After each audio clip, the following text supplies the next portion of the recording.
Documents withheld for 18 months on the Vicinity investigation. Let's have a look. Hello everyone, Florian Heiser here and welcome to another episode of Heiser Says. Grab your stein of coffee. I want to have a look at, an update to what's happened in Vicinity, the apartment building, where there were concerns of potentially evacuating it due to fears resulting from structural issues and a potential for earthquakes. And normally in Australia it's not something we think about too much with regards to earthquakes, but considering what happened recently in Melbourne, I can completely understand why the engineer is that concerned. You'd rather be cautious, too cautious, and annoy a few people than, the worst to happen. Key safety documents, and this is from the Sydney Morning Herald written by Matt O'Sullivan.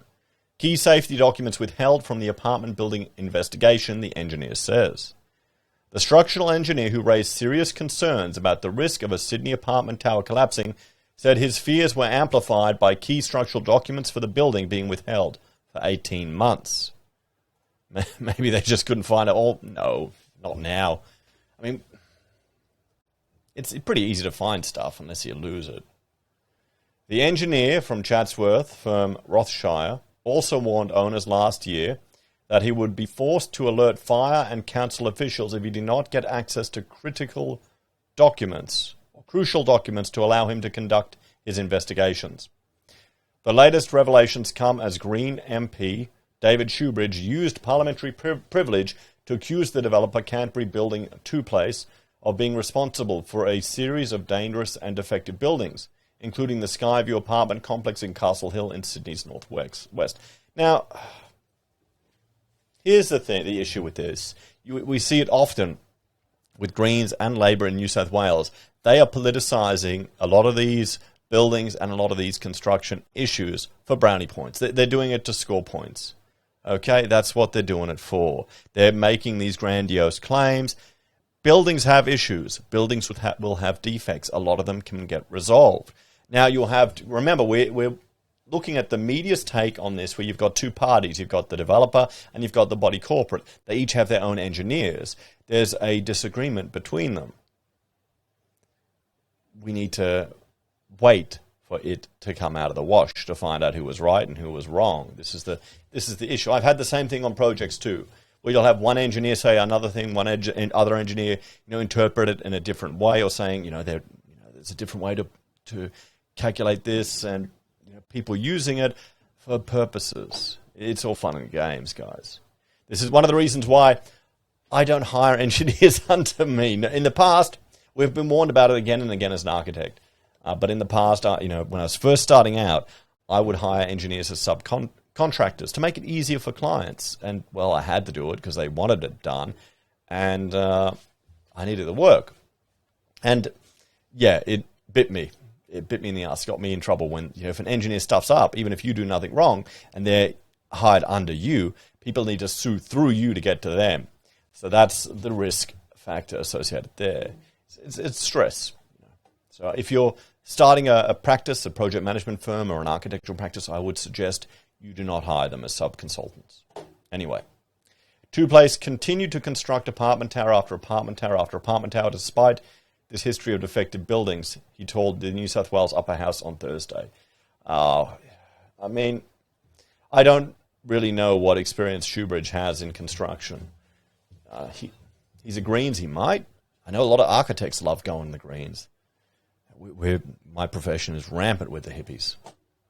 2 Place described Mr. Shoebridge's comments as irresponsible and reckless, saying he had been invited to review technical evidence which comprehensively confirms that no defects existed in the Skyview building at Castle Hill. Well, there you go. See, this is the thing. Who's going to be right? We'll have to see. The government said, and you've also got to remember, a lot of these buildings, you've got maintenance issues too, and that water can get into stuff and can cause damage. And if the body corporate hasn't done the maintenance properly, it's not a defect. I don't know if that's happened here. I'm sure there's some buildings out there where they're fighting over stuff being a defect, and it's an argument, guys. The government said on Wednesday there was no immediate safety risk. to the 10-story tower in Canterbury. See, there's no risk. So there's a bit of... We're hypersensitive to this and the media's jumping on it.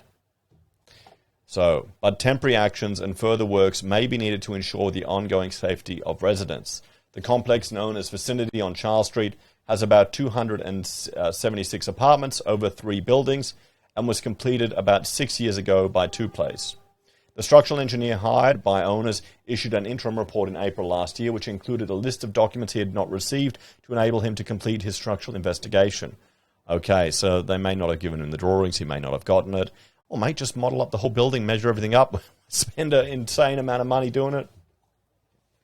A month later, he twice requested from lawyers for the Owners Corporation information to complete his investigation, warning that he had concerns about the indeterminate structural safety risk of the building.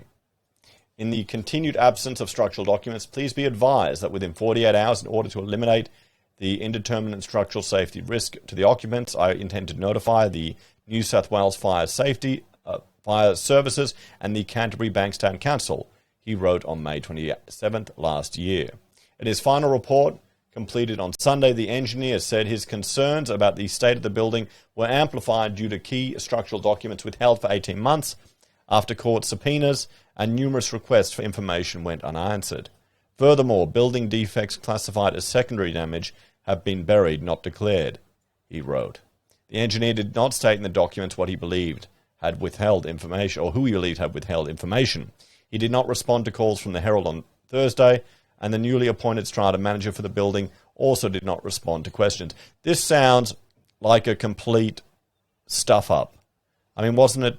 Who hired him? I thought, wasn't he hired by the owners of the building? What's going on? This... Oh... I'm just getting flashbacks to bad projects and bad teams, guys. Oh, boy. Boy, oh, boy. You know, I've never had a good experience working with developers, honestly. I much prefer mines, education, you know, even retail. I mean, they're a pain in the ass too, but... Oh, boy.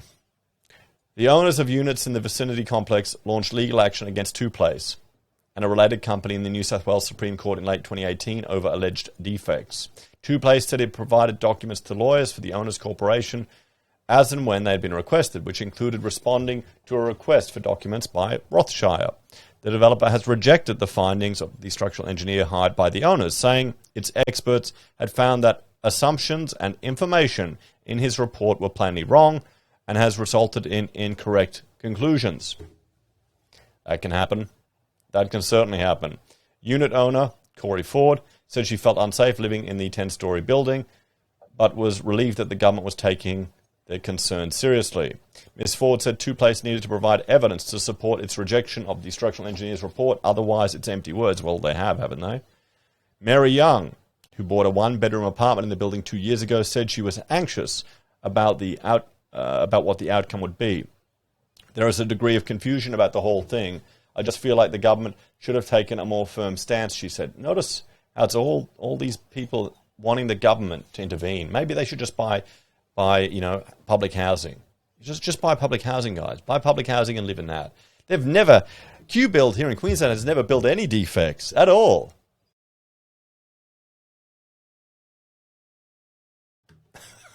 That's the government builder, guys.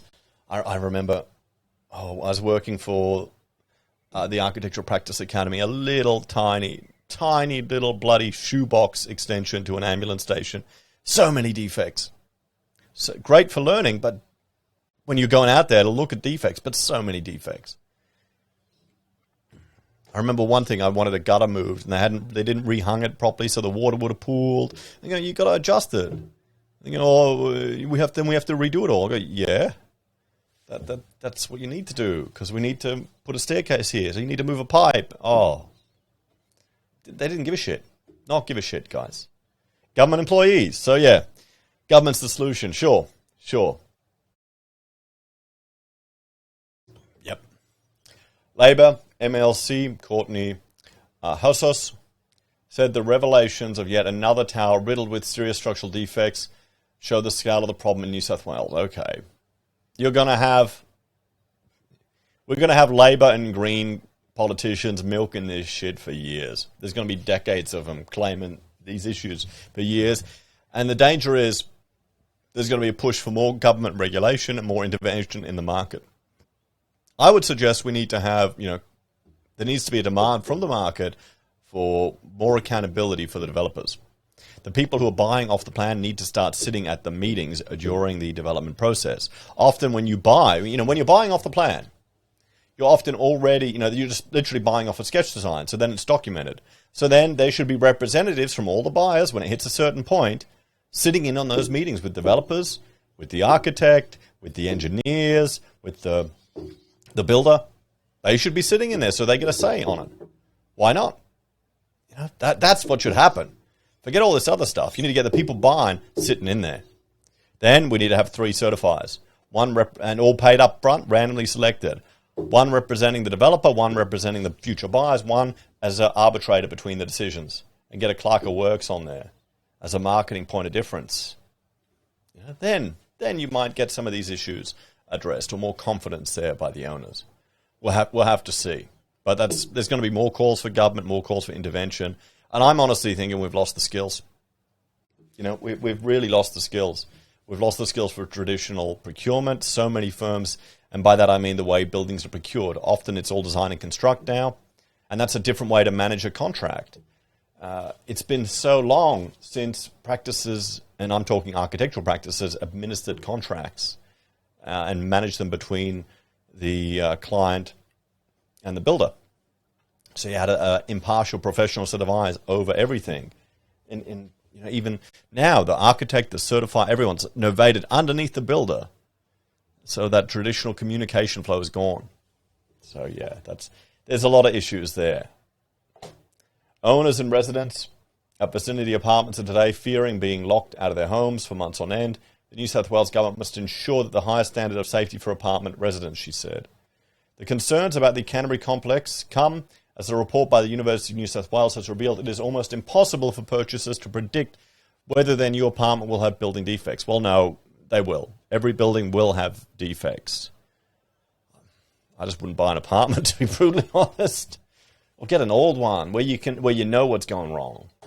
A report by UNSW's Futures Research Centre found poor business culture, poor capacity to carry out construction work, and poor regulatory oversight in parts of the building industry may have made buying an apartment a lottery for many purchasers in Sydney. So there we go, everyone. Well, let's have a bit of a talk about this one here. So this is interesting. It seems like there's a conflict arising between the engineer representing the body corporate and the engineer representing the developer. This is going to take some time to play out, and there'll be legal back and forth. The politicians are going to come out and make grandiose claims to try and score brownie points. The Greens and Labor love to do this type of thing to get more authority and more control. I've told you what my solution is.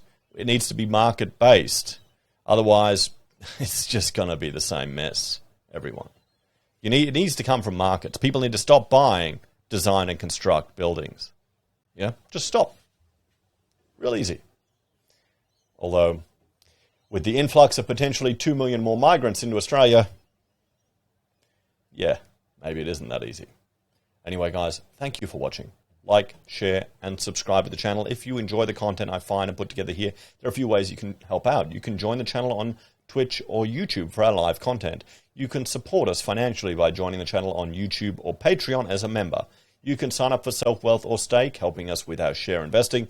Use our affiliate links at Amazon, eBay, Independent Reserve, or Aussie Broadband. You can buy our very own handmade merch from our own store.